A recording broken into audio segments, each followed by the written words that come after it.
Ya, Kenapa? terima Oke. kasih. Silakan, Oke. Mas Aziz. Ya, oke. Terima kasih Mbak Grace. Saya tadi nggak mau memotong karena saya mau menghargai Mbak Grace berbicara. Yang pertama, saya saran ke Mbak Grace dalam membuat pernyataan jangan bilang hanya media, Mbak. Karena TV One juga media yang ada hari ini. Kalau artinya kalau Mbak bicara media, Mbak juga menuduh TV One tidak kredibel.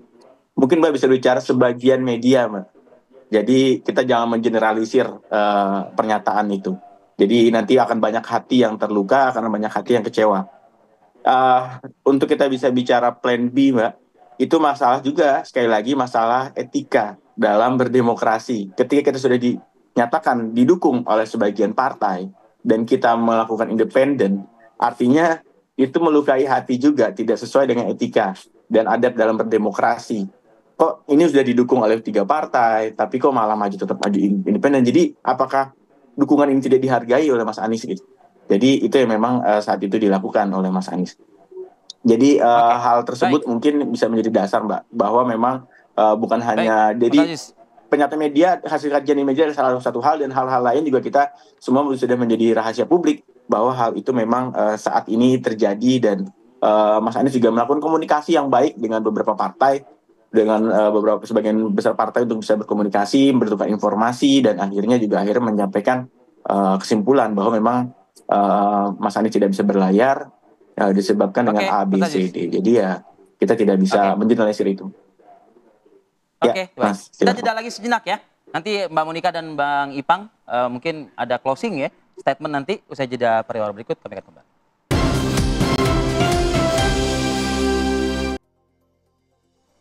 Oke, artinya sebenarnya kalau kita melihat pemirsa dalam video yang berada di YouTube channel Pak Anies begitu ya, Mbak Monika ya, banyak arti yang bisa dibaca dari ekspresi Pak Anies. Selain tadi ada kemarahan, kemudian juga penyesalan sesuai dengan yang disampaikan oleh Pak Anies ya. Apa yang bisa dibaca, Mbak? Oke, jadi kalau kita menggunakan namanya circumflex model of effect, itu adalah melihat bagaimana ketergantungan emosi-emosi yang muncul, yang dominan, yang 5, begitu ya. Nah, ini summary-nya adalah muncul apatisme sebesar 95%. Oh. Gitu. Jadi apatis terhadap apa yang disampaikan. Jadi kan ini mengatakan topik itu adalah berbicara mengenai partai-partai yang tersandra. Artinya it's really merasa beliau itu apatis dengan kondisi pada saat ini. Pada saat ini ya? Pada saat ini, begitu ya. Nah, kemudian muncul lagi ada ketakutan, worried. Itu sekitar 89%, gitu ya. Jadi berani tapi agak ngeri-ngeri sedap juga gitu ya. Nah, kemudian juga ada pensif. Nah, pensif itu apa? Pensif itu sekitar 68%, ini ditunjukkan dengan sedang melakukan kontemplatif atau melakukan reflektif kepada diri sendiri. Kira-kira apa nih? Nah, kalau dalam konteks tadi, apakah bikin partai baru ya, ataukah gabung gitu ya. Nah, ini masih kemungkinan masih dua-duanya masih dipertimbangkan begitu ya. Jadi segala kemungkinan ini masih mungkin buat Pak Anies. Wow. Bang Ipang. Ya, Bang Arif Fadil, Mbak. Jadi pertama adalah begini soal tersandra. Kalau kita sudah masuk ke partai koalisi, itu udah pasti tersandra. Fraksi tidak akan kuat. Kenapa? Karena itu etika loyalitas, nggak boleh loyalitas ganda kan. Karena udah masuk ke kabinet. Gitu. Menterinya sudah ada di situ. Apakah ada partai yang masuk koalisi yang tidak tersandra? Semua yang masuk koalisi pasti tersandra. Kecuali partainya Pak Anies besok nggak mau masuk ke koalisi pemerintah. Nggak akan bakal tersandra itu. Yang kedua, PDIP itu punya PKS 10 tahun tuh kan bisa tuh dia. Ya, konstruktif, tapi kan nggak semuanya. Tapi tersandra kan, tetap tersandra. Yang kedua adalah PDIP dibilang tersandra. Buktinya PDIP berani melawan 3 periode yang diinginkan oleh kekuasaan. Dengan resiko pertaruhan politik yang mahal. Mahal yang dibayar oleh PDIP, yaitu PDIP tidak gagal mengusung Ganjar. Itu yang dibayar hadiahnya. Itu ideologi, itu konsistensi, itu keteguhan Ibu Mega. Itu ideologi partai. Tidak tersandra juga. Kalau PDIP tersandra kemarin 3 periode jadi dong. Kenapa? Karena tersandra. Nah, yang ketiga adalah soal tersandra. Bisa nggak nanti, contoh nih Nasdem, PKS, PKB nih, supaya nggak tersandra, saya nggak mau mengirim menteri saya. Saya dukung dengan nothing tulus, Kim Plus, Kim Koalisi Indonesia Maju, tapi saya nggak akan mengirim menteri saya. Supaya apa? Supaya partai saya tidak tersandra. Bisa nggak? Pak Anies nanti di partai kayak gitu. Oke. Supaya ini nasihat saya Pak Anies supaya nggak tersandra partainya, gitu. Supaya nggak tersandra juga. Karena kalau nggak nanti tersandra juga. Oke. Nah itu terakhir. Jadi soal apa nanti soal efek ekor jas tadi sedikit saja menyinggung. Ya artinya begini. Kalau efek ekor jas tadi, memang itu titik persamaannya. Ketika pilkada itu nggak ada lagi efek ekor jas untuk partai. Beda sama pilpres Pasti, ya. beda Mutual banget. understanding nggak ada. Karena ada Nah pileg di situ. itu yang tidak inline dalam pikiran Anies. Sementara dalam pilpres iya Oke. orang butuh figur Pak Anies. Nah terakhir sekali lagi supaya Waktu kita partai tidak tersandra. Hah? Ketua umum partai jangan berbisnis. Nah bisa nggak semua partai jadi aktivis sepatu Pertanyaan miring? itu. Ya. Ini ketua umum partai sepatu miring nih, aktivis sepatu miring.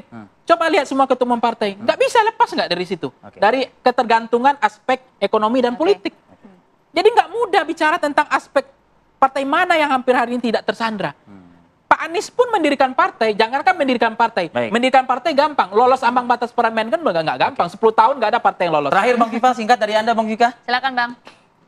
Jika sebuah partai politik bekerja sama atau berkoalisi, konteksnya bukan tersandra, tetapi itu adalah pada konsistensi, komitmen, perjanjian yang dibuat antar partai politik yang telah meneguhkan diri bersama-sama dalam satu koalisi. Yang pertama.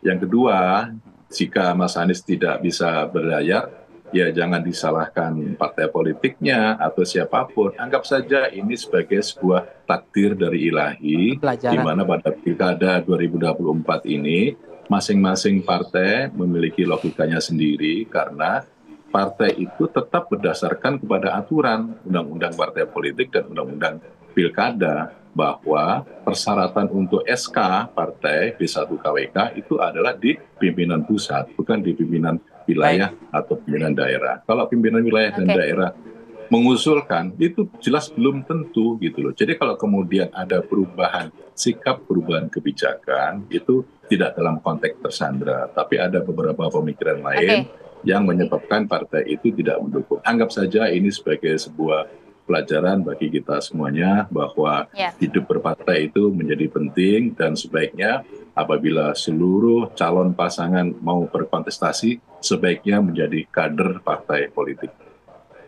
Baik. Oke, baik. Terima kasih banyak. Terima Bang kasih Viva banyak Yoga. untuk semua narasumber Bang Anies, kita pada terima kasih pagi hari banyak ini. semuanya. Mbak Grace, terima kasih. Mbak Monika. Sehat selalu. Bang Bangi, terima kasih. Boleh Ya 10 Grace, detik? waktu kita sudah habis nih Grace. 10 detik, Maaf Mbak, waktu kita terbatas Mbak 10 Grace. detik, 10 detik. 10 detik Nanti ini sama dari juga kalau awal saya bagi segmen nanti. sampai akhir saya berusaha mengejar di mana indikasi keterlibatan istana tidak ada jawaban. Jadi clear, ini urusan partai-partai, dinamika internal partai tidak ada kaitannya dengan istana. Semoga dari sini Pak Anies nanti ke depan bisa lebih mantap menyikapi dinamika politik. Itu Oke. aja, terima kasih Baik. Rifki. 10 detik dari Thank you, Bang Bang Aziz. Grace. Adil Silakan. asas keadilan nih. 10 detik, Bang 10 Aziz. detik Bang Aziz. Iya. Jadi terima kasih. Apapun itu yang jelas Mas Anies sangat menghargai keputusan partai dan semoga Indonesia ke depan demokrasi bisa lebih sehat lagi dengan adanya oposisi di Amin. pemerintahan nanti ke depan. Amin. Dan hari ini juga kita bisa lebih baik lagi. Itu aja Mbak. Oke, menarik. Terima kasih Terima banyak kasih untuk semuanya. narasumber. Sehat selalu ya. Sehat selalu. Terima kasih. Baik, kita jeda dulu sejenak. Kami akan kembali dengan tema lainnya ya. Usai jeda para berikut. Saat lagi pemirsa.